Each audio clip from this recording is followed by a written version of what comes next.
آپ کے نبی نے ارشاد فرمایا ہر شخص کے 3 دوست ہوتے ہیں. پھر وضاحت کرتے ہوئے ارشاد فرمایا پہلا دوست انسان کا مال ہے. جیسی موت آئی مال گیا. اور یہ یاد رکھیے گا جتنا مال چھوڑ کر مریں گے موت اتنی دردناک ہوگی.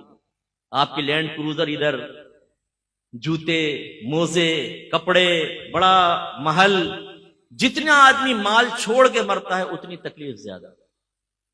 آپ کے پاس 40,000 کا موبائل ہے، کوئی سنیچ کر کے لے جائے تو دکھ ہوگا نا، لیکن 1 لاکھ کا ہو تو، اور اگر 5 لاکھ کا بریف کیس چھین کر بھاگ جائے تو، اور اگر آپ کی دکان میں 2 کروڑ کی ڈکیتی کر کے چلے جائیں تو، جتنا زیادہ مال چھنتا ہے اتنی اذیت اور تکلیف زیادہ ہوتی ہے، جو ابھی ہمیں نہیں پتہ چل رہی ہے موت کے وقت ہوگی.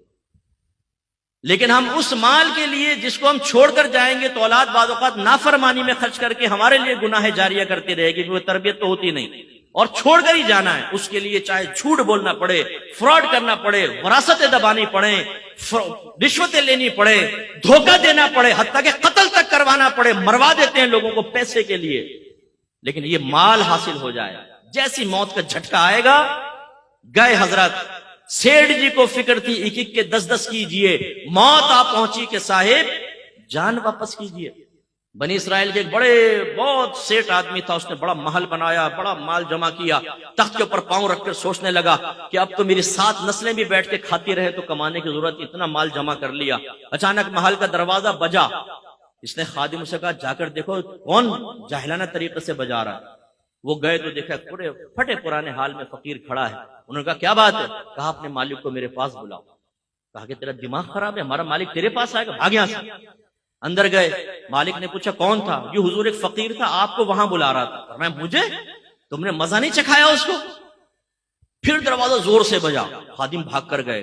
کہنے لگے بھائی تو کیوں نوکری سے نکلوائے گا ہمیں؟ کیا چاہتا ہے؟ اس نے کہا اپنے مالک سے کہو میں ملک الموت علیہ السلام ہوں، اس کی روح قبض کرنے کے لیے آئے. وہ خادم کانپ گئے اندر. وہ آقا نے دیکھا، بولا کیا ہوا تمہاری حالت خراب کیوں؟ کہا حضور باہر تو ملک الموت علیہ السلام آپ کو لینے آئے. وہ بھی کانپ گیا. کہنے لگا ان سے کہو کسی اور کو لے جائے میری جگہ. ملک الموت علیہ السلام اندر تشریف لائے. فرمایا جب موت کا وقت آتا ہے پھر ٹلتا نہیں ہے، لیکن مجھے اللہ نے حکم دیا ہے کہ مجھے تھوڑی سی تجھے میں مہلت دے دوں، تو جو کرنا چاہتا ہے کر لے. اس نے کہا اچھا. سارا مال جمع کیا اور کہا اے مال تجھ پہ خدا کی لعنت ہو جائے، تو نے مجھے غافل رکھا اور تیری مشغولیت میں اپنے اللہ کو راضی نہ کر سکا، تجھ پہ لعنت ہو جائے. اس مال کو اللہ نے بولنے کی طاقت عطا فرمائی. اس مال نے کہا لعنت مجھے نہ کر، اپنے آپ کو لعنت کر. اگر تو مجھے اچھے انداز سے کما کر اللہ کی رضا میں خرچ کرتا میں تیرے کام آتا. تو نے غلط طریقے سے خرچ کیا اور جمع کیا، تیرا نقصان ہے. میری وجہ سے تو نے عزتیں پائیں.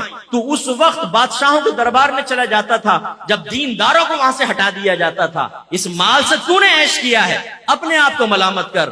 اور پھر حدیث روایت میں آتا ہے کہ ملک الموت علیہ السلام نے اس کی روح قبض کی اور وہ پہاڑوں کے برابر اپنی دولت کو دیکھتا ہوا مر گیا. بے فکر رہیں، یہ عنقریب اعلان ہوگا.